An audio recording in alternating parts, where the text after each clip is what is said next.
যেহেতু পবিত্র ঈদ উল ফিতর উপলক্ষে আপনাদের সাথে শেয়ার করব মজাদার ডিমের পুডিং। আমি কিভাবে ঝটপটভাবে ডিমের পুডিং বানাই সামান্য কিছু উপকরণে, সেটাই আজকে আপনাদের সাথে শেয়ার করব। পুরো ভিডিওটি না টেনে দেখতে থাকুন।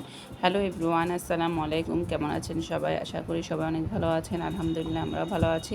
আজকে ছোট্ট একটি ব্লগ ভিডিও আপনাদের সাথে শেয়ার করছি, আশা করি ভালো লাগবে।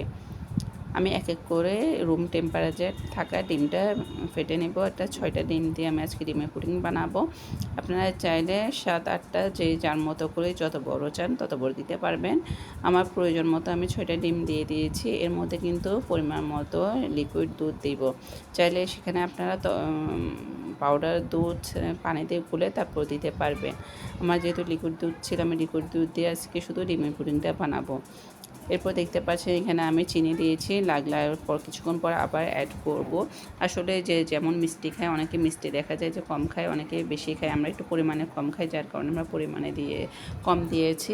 এর মধ্যে সামান্য একটু লবণ দিয়েছি। লবণটা ভালো করে চিনি লবণের মিশ্রণ ভালো করে আমি ঘেটে নেব যেন ডিমের সাথে মিশে যায়।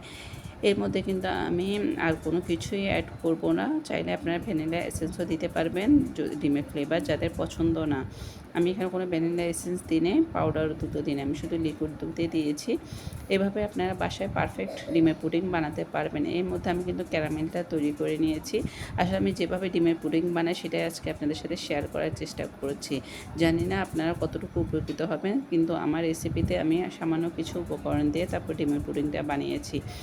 এর মধ্যে কিন্তু আমি ভাপে বসিয়ে দিয়েছি। এটা হতে প্রায় 30 মিনিটের মতো লেগেছে। দেখুন পারফেক্ট ডিমের পুডিং। আপনারা বাসায় ভাবে তৈরি করে দেখবেন, আর কেমন হয়েছে অবশ্যই কমেন্টে জানাবেন। সবাই ভালো থাকবেন, সুস্থ থাকবেন। আজকের মতো এখানেই বিদায়। আমার ভিডিও যদি ভালো লেগে থাকে অবশ্যই শেয়ার করতে ভুলবেন না। আসসালামু আলাইকুম।